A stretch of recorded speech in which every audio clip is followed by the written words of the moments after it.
তামিলনাড়ু থেকে আবার ভোট হতে পারে তেমন একটা প্রেক্ষিত তৈরি হয়েছে। তার কারণ এই মুহূর্তে আপনারা দেখেছেন যে থালাপাতি বিজয় তিনি গতকালই ফ্লোর টেস্ট হয়েছিল তামিলনাড়ু বিধানসভা এবং সেখানে ব্যাপক সংখ্যাগরিষ্ঠতা নিয়ে 144টা ভোট পেয়ে তিনি এসেছেন এবং আগামী 5টা বছর তামিলনাড়ু স্টিয়ারিং যে একদম সুপারস্টার থালাপাতি বিজয়ের হাতেই থাকছে সেটা কিন্তু রীতিমতো নির্ধারিত হয়ে গিয়েছে গতকাল।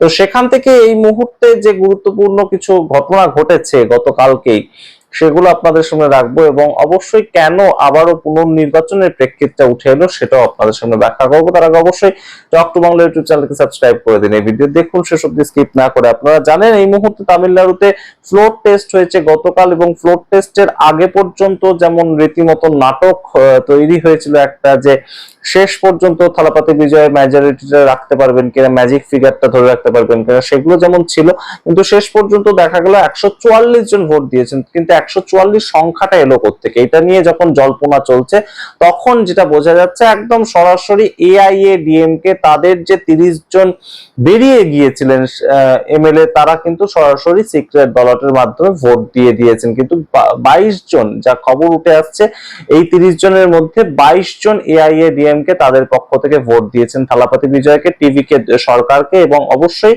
সংখ্যাটা গিয়ে দাঁড়িয়েছে 144-এ। তো এই ক্ষেত্রেই যেটা গুরুত্বপূর্ণ প্রেক্ষাপট তৈরি হয়েছে যে অবশ্যই এআইএডিএম কে তারা কিন্তু হুইপ জারি করেছিল যে আমাদের পক্ষ থেকে চুজ হয়ে আসা, ইলেক্টেড হয়ে আসা কোনো এমএলএ যেন থালাপাতি বিজয়ের পার্টিকে ভোট না দেয়। কিন্তু সেটাকে উপেক্ষা করেও যেখানে 22 জন এমএলএ একদম সরাসরি ভোট দিয়েছে থালাপাতি বিজয়ের পার্টিকে, সেটা কিন্তু অবশ্যই একটা ইঙ্গিত করে যে তাদের মধ্যে অলরেডি একটা ইন্টারনাল সেটিং হয়ে গিয়েছে। কি সেটিং হয়ে গিয়েছে সেটা আপনাদেরকে বলি। এই মুহূর্তে সরাসরি এই কেসটা নিয়ে কিন্তু এআইএডিএম কে এই মুহূর্তে কোর্টের দ্বারস্থ হতেই হবে তাদেরকে। তার কারণ দলত্যাগ বিরোধী যে আইন ভারতবর্ষের সংবিধানে আছে, সেই দলত্যাগ বিরোধী আইন কিন্তু এই 22 জনের ওপর লাগু করা যায়, এআইএডিএম কে অন্তত করতে পারে। তার কারণ মহারাষ্ট্রে যেমন একনাথ শিন্ডে তিনি শিবসেনাটাকে সম্পূর্ণ ভাঙিয়ে নিয়ে চলে গিয়েছিলেন এবং 2/3 সাংসদ, 2/3 এমএলএ তার সঙ্গে ছিল, তাই তার বিরুদ্ধে দলত্যাগ বিরোধী আইনটা লাগু হয়নি।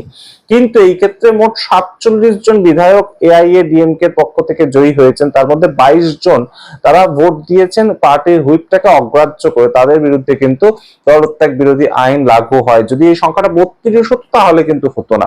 তো 22 জন যেখানে ভোট দিয়েছে, এই 22 জনকে যে একদম কোর্টের দ্বারস্থ হতেই হবে এবং ডিএমকে তাদেরকে চ্যালেঞ্জ করে যাবে, এটা কিন্তু সরাসরি বলাই যায়। এবং কোর্ট সাধারণত এই ক্ষেত্রে যেটা করে, বিধানসভা স্পিকারের কাছে পাঠিয়ে দেয় বিষয়টাকে, এবং বিধানসভা স্পিকার যেহেতু টিভিকে দলের নেতা এবং প্রাক্তন এআইএডিএম কে অন্যতম একজন এমএলএ, তো তিনি কিন্তু এটাকে চাইলে সরাসরি টালবাহানা করতেই পারেন, 5-6 বছর থাকতেই পারে, এইভাবেই থাকতে পারে তারা।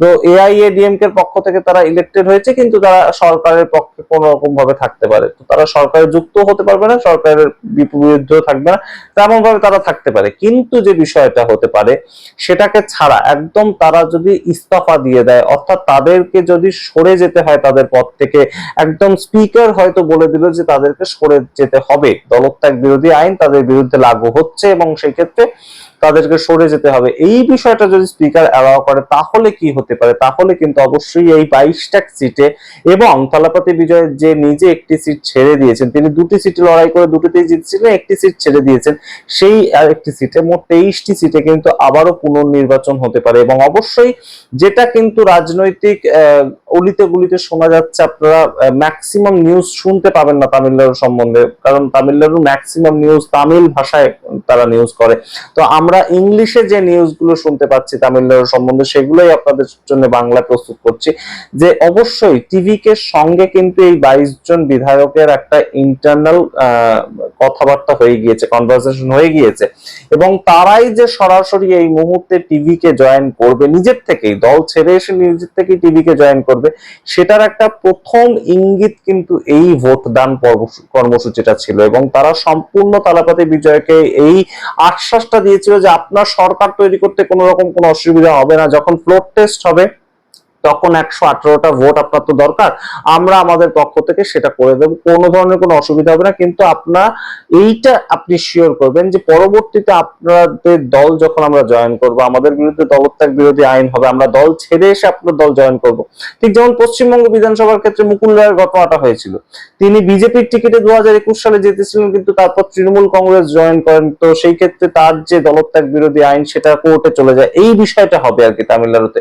তো সেই ক্ষেত্রে তারা দল ছেড়ে একদম সরাসরি যদি টিভি কে জয়েন করেন, তাহলে সেই ক্ষেত্রে কিন্তু তারা পদ ছেড়েও চলে আসবেন এবং সেই ক্ষেত্রে উপনির্বাচন হবেই।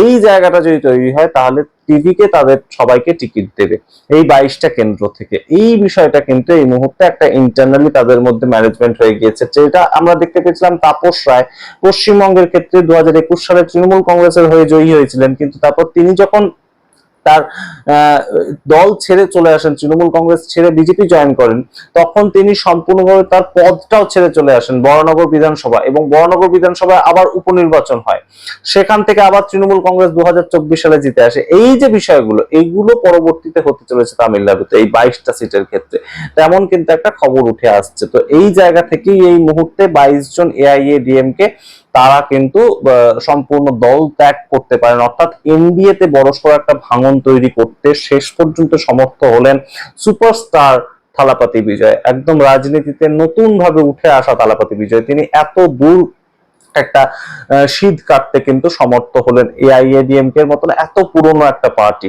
এবং তার সঙ্গে আপনাদের আরো একটা ঘটনা জানাই, আমরা বললাম যে ছোট ছোট অনেকগুলো ঘটনার ইনফরমেশন দেব, এই মুহূর্তে আরেকটা গুরুত্বপূর্ণ বিষয় হয়েছিল যে থালাপতি বিজয় তার নিজস্ব একজন জ্যোতিষী ছিলেন এবং তার দলেরও একজন অত্যন্ত গুরুত্বপূর্ণ মেম্বার, কিন্তু সে আসল তার পরিচয়টা হচ্ছে তিনি যখন সুপারস্টার তখন থেকেই তার জ্যোতিষী হিসেবে তিনি কাজ করেন। জ্যোতিষশাস্ত্র আমাদের ভারতবর্ষে অন্যতম একটা গুরুত্বপূর্ণ বিষয়, এবং সেই চর্চাটা কিন্তু যে কোনো ফিল্ম ইন্ডাস্ট্রির যে কোনো মানুষজনই করেন, যারা মূলত স্টার হন তারা এইটা কিন্তু মেনটেন করেন। এবং থালাপতি বিজয় তার সম্বন্ধে তার এই জ্যোতিষী কিন্তু অনেকদিন আগেই বলে দিয়েছিলেন যে তার জয় অনিবার্য, তিনি মুখ্যমন্ত্রী হতে চলেছেন। তো সেই জ্যোতিষীকে থালাপতি বিজয় ওএসডি বানিয়ে দিয়েছিল। ওএসডি বলতে একদম অফিসিয়াল, একদম মুখ্যমন্ত্রীর অফিসের মূল যে আধিকারিক, সেই আধিকারিক বানিয়ে দিয়েছিল। এটা মুখ্যমন্ত্রী চাইলে যে কাউকে বানিয়ে দিতে পারে।